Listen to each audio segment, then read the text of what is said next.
So, dito naman po sa stove ng unit na ito. Okay.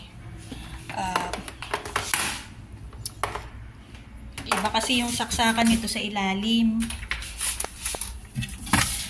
Ganun yung saksakan niya. Yung parang tatluhan na kakaiba. Parang galing abroad. So, ang gagawin po natin dito is mag-extension po tayo dyan. Tapos, ihuhook natin dito.